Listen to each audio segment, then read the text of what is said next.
Hinahamon ko si Alan Peter Cayetano. Kung matapang ka, pumunta ka dito bukas. Otherwise, duwag ka. Kung matapang ka, edi sana umingay ka doon sa flood control issue. Pero ang tatahimik ninyo. Puta, nung hinahanap namin kayo sa flood control issue, hindi kayo mahagilap eh.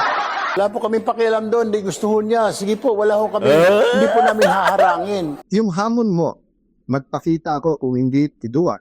Para po rin sinabi ang bawat senator. Issue na bayan ating pagsapan! Alright, what's up mga kayon and welcome back pa rin syempre dito lang sa Jomalong TV para sa issue ng bayan ating pagsapan. Di kami natatakot sa katotohanan. O kaya na may isa maganda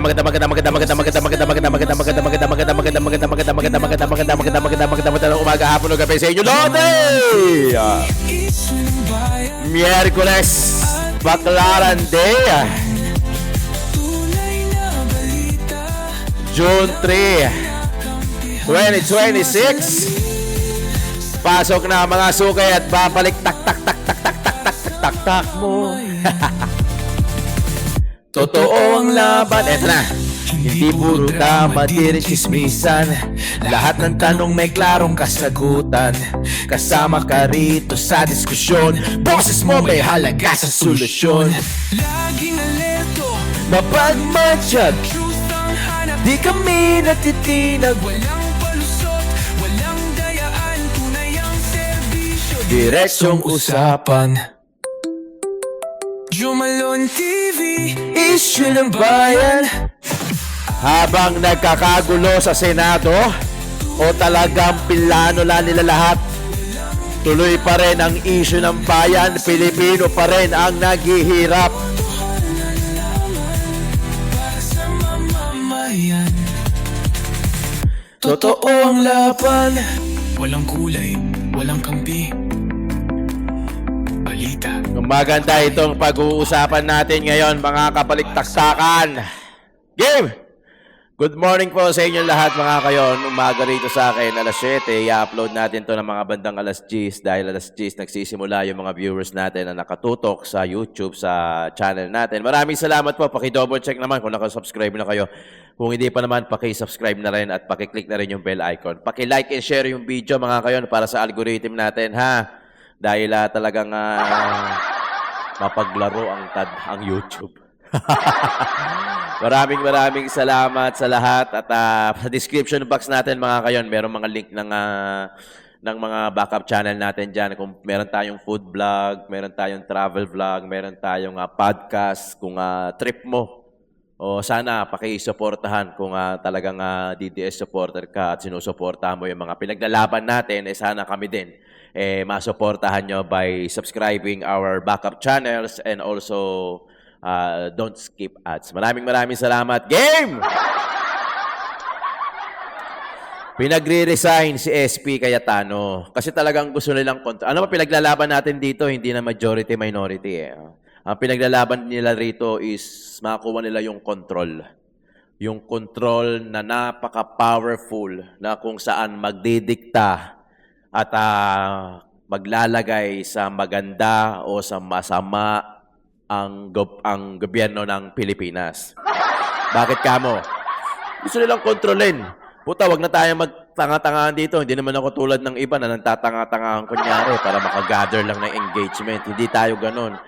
Kaya gusto nyong kontrolin, marami na kasi naglabasan hindi kasi kayo makapaniwala no?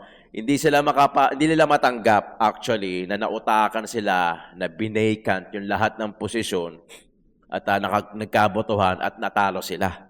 Yun the moment na pumasok si Bato, yun na pala yung botohan. Naisakripisyo pa ni Bato, nananahimik na nagtatago Di ba? Walang sino man papayag mga kayo na papasok sa bahay ninyo, sa sarili ninyong bahay, tapos kukunin yung isa sa mga mahal nyo sa buhay at dadalin sa ibang bansa. Walang sino man papayag ng ganun. Sila pumapayag sila kasi hindi naman talaga sila yung apektado Di ba? Kung di nyo pa nakikita, pasensya na, sinisipon ako, habagat season na kasi rito sa Pilipinas Kung hindi nyo pa nakikita, lalo-lalo na yung mga nasa kabilang side, Mga tol, puta pare, sobrang obvious na. Huwag tayong magtanga-tangahan para sa engagement. Huwag tayong magtanga-tangahan. Mas okay nang lumaban, magkaroon ng engagement sa pinaglalaban natin para sa bayan kaysa yung magtatanga-tangahan kayo para sa engagement. Para hindi nyo deserve yung mga ganyan katangahan. Nakita nyo yung ginagawa? Di ba? At some point, I believe and I strongly believe na bumilib din kayo minsan o madalas o minsan sa buhay ninyo. Aminin nyo man dito sa atin o hindi. Minsan na rin kayong bumilib kay Tatay Digong, lalo-lalo na yung war on drugs. Diba? Siyempre, diba? Siyempre, hindi nyo na maaaminin kasi nandiyan kayo sa kabilang side eh. Yan na yung pinaglalaban nyo, may engagement dyan, kumikita kayo dyan, diba? Through Reels. Kaya nga sabi ko sa inyo, pag nawala yung Facebook Reels, wala yung monetization sa Facebook, tingnan natin kung marami pa rin magpe-Facebook. Tingnan nyo sa mga Facebook profile nyo mga kayon. Tingnan nyo, wala nang masyadong nag-i-status ng yung mga text na, galing kaming ganito, nakabili kaming ganito. Wala nang mga statuses na mga text na gano'n. Lahat nagre-reels na. Kaya, umabuso. Lahat nagre-reels. Wala nang nanonood sa house eh. Sa House of Representatives, wala na masyadong nanonood para sa katotohanan, para malaman nila kung ano nangyayari. Wala. Karamihan na nanonood doon, gustong gumawa ng reels. Kukunin yung video, gagawa ng reels. Hindi dahil interesado sila kung ano nangyayari dyan sa house. Kasi wala na rin dignidad yung house, sa totoo lang eh. Di ba? Anong tawag dyan? House of Crocs. House of Farm Crocs. Di ba? Tawag nga ni Kiko Barsaga dyan eh. Di ba? Farm ng mga Crocs. Diyan hinuhubog. Yung mga butiki pa lang, hanggang sa nagiging buhaya na, diyan hinuhubog. Real talk. Huwag kayong masasaktan. Puta, pag masasaktan pa kayo, balat buhaya kayo. Ngayon, pinagre-resign nyo si SP Cayetano kasi ilang araw na, walang session. Puta, nung kayo nag-walk out. Puta, tuwan-tuwa pa kayo, pa solid 11 pa kayo. Nakita nyo yung plano? Diba? Yung walk out. Kasi hindi nila makakuha eh. Kasi talo sila sa numero, 13-11 eh. Hindi nila makakuha. Anong ginawa? Sigurado out na si Bato eh. Anong ginawa? Kinasuhan. Di ba? Ang bilis. Ang bilis. Ang bilis eh. Pero pagka sa mga flood control issue, ang tagal, walang nangyayari. Puta, parang kagaguhan naman yan. Di ba? Napapamura tuloy ako, kaya ako nasa-shadowban dito eh. Mga kayong supportahan nyo yung channel natin, paki-like and share. Huwag kayong mag-skip ng ads. Kasi minsan hindi ko mabitawan, hindi magmura eh. Kaya ang problema sa YouTube, pagka siguro naririnig kayo, nasa-shadowban tayo, tingnan nyo yung views natin. Puta, ganon-ganon eh. Kaya pasuportahan na lang mga kayon, paki-like and share na lang yung video natin para sa algorithm. Di ba? Hindi nakakainis eh. Nakakainis, pusang gala naman, sobrang obvious na. Itong mga nasa kabilang site, puro na rin kayo engagement, sarili, bulag na rin kayo sa pera. Eh. Alam mo, pinakamagandang gawin natin ngayon, total, hindi naman natin control itong mga nangyayari sa Senado, sa House. Magdasal na lang tayo. Hayaan na natin na si God yung kumilos. Pero syempre, gagawin natin yung part natin. Di ba? Itong ginagawa kong pagboboses, delikado rin naman to, di ba? Alam nyo naman yan. Pero naninindigan na lang ako sa tama eh. Kasi gusto ko lang naabutan ng mga anak ko yung magandang gobyerno. Pero sabi ko nga sa inyo, kung bata-bata ako, 46 na ako ngayon eh. Kung bata-bata lang ako, mga kayon, mag-a-abroad ako. Kasi ako yung tipo ng tao na kaya kong magtrabaho, kaya kong kumita ng pera ng nasa bahay lang. Kaya bagay na bagay ako sa abroad. Kasi kaya kong mag-isa. Kaya kong trabahuhin yan, kaya kong mag-double job, mag-triple job, gaya ng ginagawa nyo, tapos i-migrate ko yung pamilya. Kung bata-bata lang ako, ganun gagawin ko eh. Kaso may edad na rin ako. Di ba? Kasi kung tayo lang, ako, ikaw, tayo lang, wala tayong pamilya, wala tayong mga anak, kunyari. Okay na tayo rin sa Pilipinas eh. Di ba? Okay na. Kaso ang problema, yung para sa mga anak natin, nakakamulatan nila na ganitong klaseng gobyerno ng Pilipinas na meron tayo. Wala, endgame yan, tol. Endgame yan. Pucha, walang mangyayari. Maniwala kayo sa akin. Hindi ako nawawalan ng pag-asa. Nagiging realistic lang ako. Not unless mga Duterte yung papaupuin natin. Ayoko nang isisi yung pangyayari na sana si BP Inday Sara Duterte yung nakaupo ngayon eh. Ayoko na isisi kasi nandiyan na eh. 'di ba? Pero maganda niya, pwede tayong bumawi sa 2028, 'di ba? O eto na yung listahan ng mga lalabas, ng mga inimbitahan para sa Blue Ribbon Committee. O kasama na diyan yung hinahangad natin na si Martin Romualdez. Asan ba 'yon? Andiyan na 'yan. Ayun na, nasa unang-unahan pala. Former Speaker Ferdinand Martin Romualdez, 1st District, Leyte. Yan, nandiyan na lahat. Si Baligod, si Tube, Waupan, Bulantate, Buduan. Lahat yan, lalabas at inimbitahan sa flood control issue. O yan na hinihintay natin. Yan din yung kinakatakot nila. Naka-corner na nga si Martin, di ba? Nagsalita na nga si Bryce Hernandez, nasa dulong-dulo. Grabe. Alam nyo, kawawa ang Pilipinas, magtatag-ulan. Puta, sana. Ewan ko kung paano nakakatulog ng mahimbing itong mga. Di ba? Hindi ko alam kung paano nakakatulog ng mahimbing, pero pusa, Diyos na ang bahala sa inyo. May mga video tayo rito, mga kayon, ipapanood ko sa inyo. I-JB Ejercito, ibangon natin at ibalik natin ng dignidad. Ibalik natin ang respeto sa Senado. Alam nyo, kada post ng Minority Bloc sa mga kanilang mga Facebook, binabash eto, tignan mo. Ang nakalagay. If you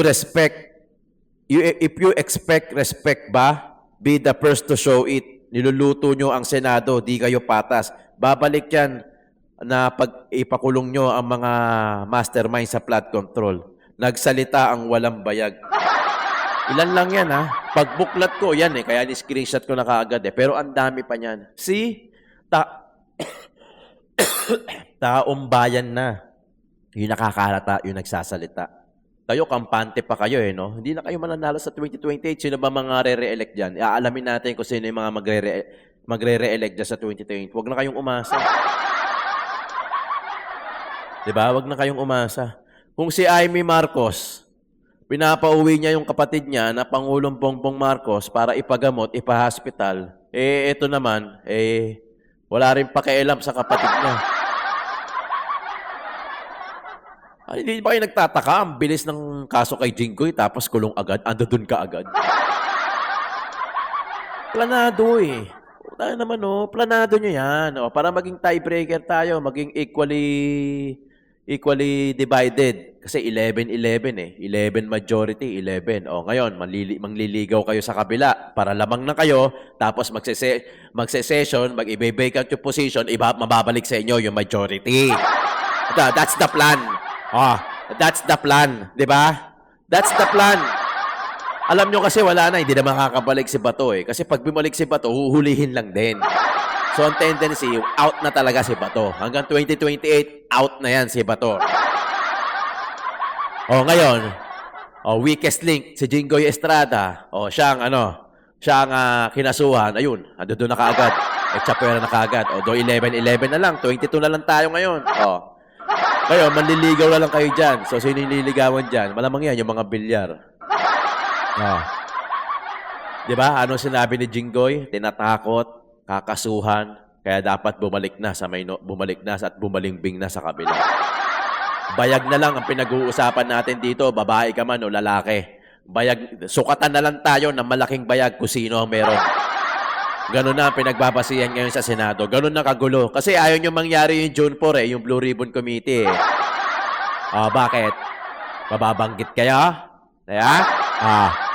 Kasi kung wala kang itinatago, simpleng-simple. Kung wala kang itinatago, magda-drug hair follicle test ka.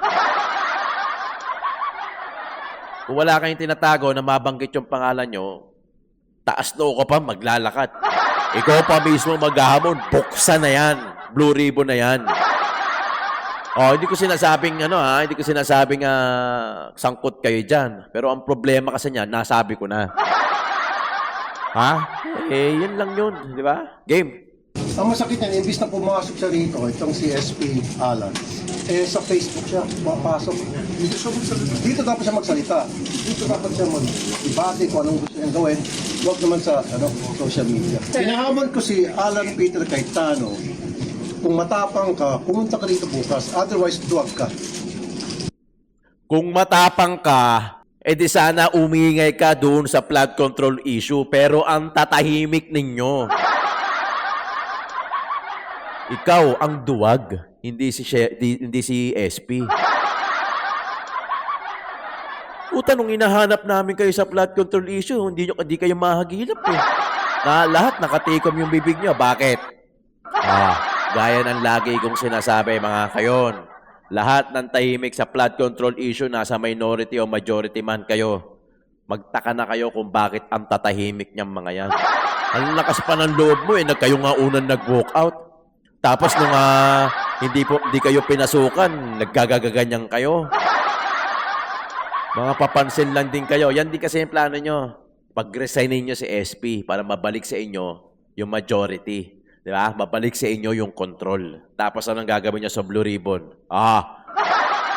Galaiting-galaiti kayo. Hindi kayo makatulog kasi bukas na yung Blue Ribbon. Naka-schedule na. May mga invitation na yung mga pupunta. Galit na galit kayo eh. Di ba? Wala na sa inyo yung baraha. Kaya ang tendency, tatakutin ninyo, allegedly, yung mga nasa kabila, pupapuntayin nyo sa inyo para mayroon kayong bilang nang sa ganon, mapapalitan nyo ulit si SP. Para maibalik sa inyo yung control. Yun lang yung habol nyo, yung control. Pero yung malasakit sa taong bayan, hindi nyo habol yan, pusa. Manahimik kayo. Diba? Pwede siguro, pero sa tingin ko Sapat lalo to kay Senator Alan Cayetano, palakulin mo man yung mukha nun, baka tatalbog lang mo yung palakol. And that's just my opinion, ho. Hindi naman ho kabastusan, sorry po, pardon my French, ho. Pero yung sinasabi ko, sa sobrang kapal na ho ng mukha niya, ayaw niya mag-attend 2 days na, ang nagsasuffer po yung taong bayan. That is the problem here. Kaya nga po, panawagan ko sa kanya, and I'm sure he's watching, and I'm sure magla-live na naman siya mamaya, dahil vlogger na po yata si Senator Cayetano. SP Cayetano, parang awa mo na pumasok ka na bukas, 10 ng iyong mga kasamaan para magkaroon po tayo ng quorum. Bago man lamang tayo magsinadihan, ipakita po natin sa mga kababayan natin na mga senador tayo, professionals po tayo, wala po tayong tinatago, hindi po tayo nagtatrabaho dito para sa ating mga sarili, para sa pamilya, para sa business interest ng ating pamilya, para sa grupo, political party, o para sa isang tao. Now, we're here to work for the entire nation. Wow! Kahit na po ikaw ay Duterte supporter, Marcos supporter, kung wala kang sinusuporta, magtrabaho po tayo, gumawa tayo ng mga panukalang batas, let us pass laws for the good of everyone. Tungkol naman dun sa Senate Blue Ribbon Subcommittee, sabi ni SP Cayetano, tuloy na tuloy ang pagdinig nila kahit wala pang minority representation. Pero pwede raw dumalo ang minority bloc doon. Ano po ang inyong reaksyon dito? Sabit ka, no? Wala po kaming pakialam doon, hindi gusto niya. Sige po, wala ho kami, hindi po namin haharangin. Kung gusto nila magkaroon ng committee hearing po, subcommittee, yung Blue Ribbon, okay lang po yun. Napuna lang po kasi namin na bago ka magkaroon ng subcommittee, dapat po muna, i-create mo muna yung committee. Hindi po nakikreate po yung mother committee. Well, na-create na nga. Di mo na ba alam yan? Senador Cayetano nga po. Dapat po siya po, dadalhin po sa floor yun para aprubahan po ng lahat na magagawa tayo ng subcommittee. Ganun po yun ang proseso. Hindi po yung rekta na lang. Pero okay pa rin Mr. po yun sa amin. Pentalo. Napag-usapan namin sa minority. Sige po, mag-subcommittee po kayo. Kung mag-iimbita kayo, sasama ho kami. Kung may invitation po kami. Wala pa naman ho kami natatanggap na invitation na pwede po kami mag-attend sa Thursday ng subcommittee hearing po ng Blue Ribbon. So pwede pala yun, na hindi sila attend ng session, pero sa committee hearings, pwede sila umattend.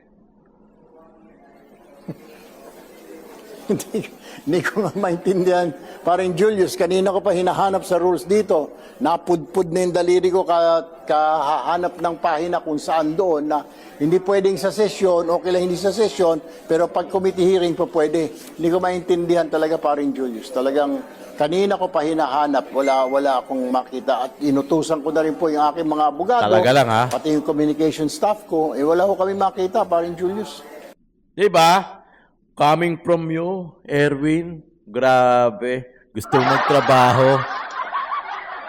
Bendalo ka nga eh. Di ba?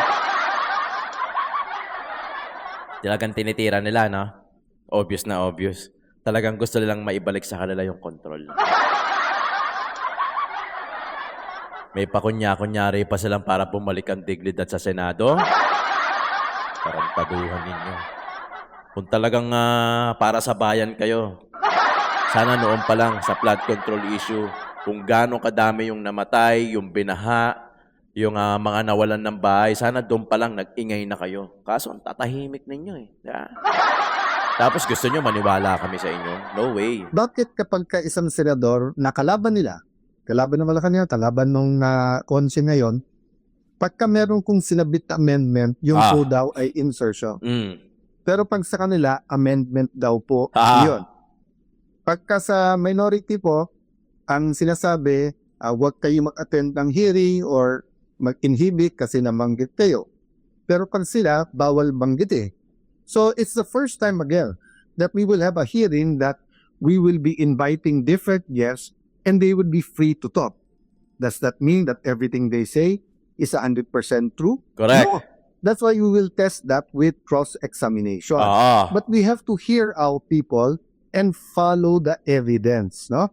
So ulitin ko po, we're talking about the truth. For so long, ang pinag-uusapan yung impeachment ng Vice President of the Philippines, Yan. Sara Duterte. Yung unang untrue o yung unang kasinungalingan ay kami daw po ay nag-take over bilang majority at in-install ako para daw i-dismiss yung impeachment, para daw maging partial sa impeachment. Nakita Schedule nila na po nga yung eh. ebidensya. Diba? Napakabilis ng pagkilos, napakaayos po ngayon, pati sa pagbigay ng summon, sa pagsagot. Yung schedule, ayos na po. Sinunod natin yung schedule na pinopose kay Senator Soto. There's no question that we're going to have that impeachment process that everyone is asking for. Question, yung mga bishop po, yung mga business group, yung mga school groups, humingi ba kayo ng apology? Di ba ang binigay nyo, resign ka agad. Resign ka agad, may judgment na kaagad. Pero ngayon nakita nyo, iba. So hindi pa kapos tayo sa first issue where we prove you wrong, hindi pa kayo sorry dahil mali ang pananawagan nyo, may bago na naman para mag-resign. And then ngayon, yung 11, actually it's news because they said it today, but it's not new. Why? From day 1, February pa. February na pinipigilan nila na matanggal si Senator Soto at mabuwag ang kanilang mayorya at maging minority, ginamit na po pati yung mga kaso sa minority members na kasama namin na huwag kayong lumipat. Yes. Lumipat kayo, tuloy yung kaso. Pag hindi kayo lumipat, walang kaso. Sinabi na to ni Senator Jinggoy for the first time, inamin niya na totoo. He has evidence a few times. I was there, kaya narinig ko yung conversation, kaya alam kong totoo. So, we're going back to the issue. The issue is not work. The issue is what is our priority. And this is the end time. Priority natin, ekonomiya, presyo pramaw kita. Priority natin ay corruption issues kasama ang flood control at accountability issues, yung po yung pangatlo, yung impeachment. Yan. Pinangatlo ko lang po dahil nga nakaayos na yung schedule. It will take time. Nagsasagutan pa, nagpapalitan pa ng sagot yung prosecution at saka yung defense, and then magkakaroon ng pre-trial para hindi po mahirapan ang lahat na intindihin yung ebidensya. Again, I will correct one senator who said that pag sila yung majority, mas maayos yung ebidensya, yung lakan ng ebidensya. Hindi trabaho po ng senator judge na maglakar ng ebidensya. Si Rafi Tulfo yan, sinabi niya na nakahapon na doon sa video ko, na pagka sila daw yung may hawak nung kung sila daw yung majority, malamang nailatag daw nila na maayos yung ebidensya. Trabaho po ito ng defense at saka po ng prosecution. Prosecution muna kasi ikaw yung na-accuse. Then defense kasi defense mo sarili mo. Siguro that's one reason why gigil na digil ang mga kapatid na Senator Tulfo na aside from the committees, aside from yung pagiging malakit sa Malacanang, let me address that. Sabi ni Senator Tulfo, pag hindi ako nagpakita sa session hall ay ako'y duwag. Ang kaduwagan po ay nanuugat yan sa ano ba ang purpose at trabaho mo. Diba? So for example, kung ang trabaho mo ay magtanim, pero bumabagyo, grabe po yung kidlat. Di tayo mo mawala kidlat kasi it's not a matter of tapang, magtatanim ka na, tamaan ka man ng kidlat, di ba? Wala rin. So, ganun din sa sundalo. Hindi natin isusubo ang sundalo natin sa mga bagay na suicide ang mission. Pero ipangtanggol ang bansa. at mamatay para sa bansa. Hindi lang sundalo, dapat pati kayong mga senador. Yes. So, yung hamon mo, magpakita ako kung hindi tiduan. Para po rin sinabi ang bawat senator, ikaw, maging independent ka, o hindi, duwag ka. This is not a radio or TV program. This is not entertainment. This is the Senate of the Philippines. Correct. So we have to be more professional. Yes. Kung hindi ka lang Tulfo at kung hindi ng Tulfo si kapatid mong si Erwin, sinumbong ko lang kayo kay Tulfo. Di ba? Nakita nyo? Gusto nilang hawakan ulit. Gusto nilang kontrolin. Nang sa ganun, pag hawak na nila, alam na natin kung anong mangyayari. Kawawa na naman ang mga Pilipino.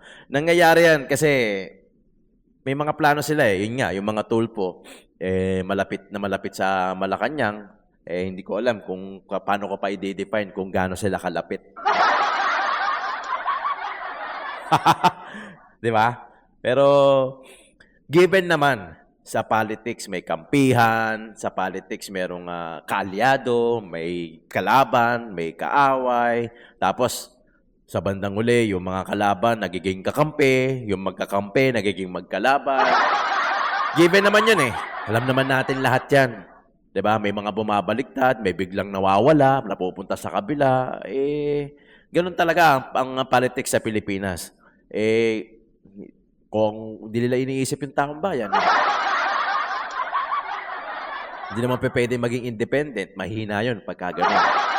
Kumbaga sa mga kulungan, kailangan meron kang kinabibilangan. Pipili ka na lang kung gusto mong maging bahala na gang, Sputnik, sige-sige. Pwede ka naman maging wala.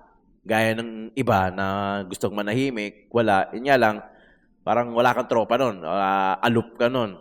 Idle ka, naka-hibernate ka nun, di ba? Pero sa Senado, sa politics, usong-uso yung ganyan, yung may mga kaalyado. And we all know that, na talagang may ganyan. Pinag-uusapan lang natin dito. Wala namang problema kung meron kayong mga kinabibilangan for as long na nagagawa nyo yung parte nyo para sa bayan. Okay yun.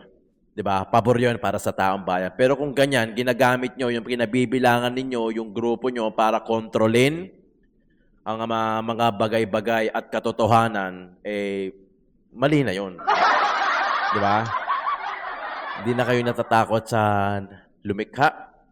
Di ba? Yung mga pinutol yung puno sa Quirino Avenue. Tapos ang Paconsuelo de Bobo nyo, magtatanim kayo ng maraming seed. Kailan patutubo yung seed? Di ba? Ang lalaki ng mga puno sa Quirino.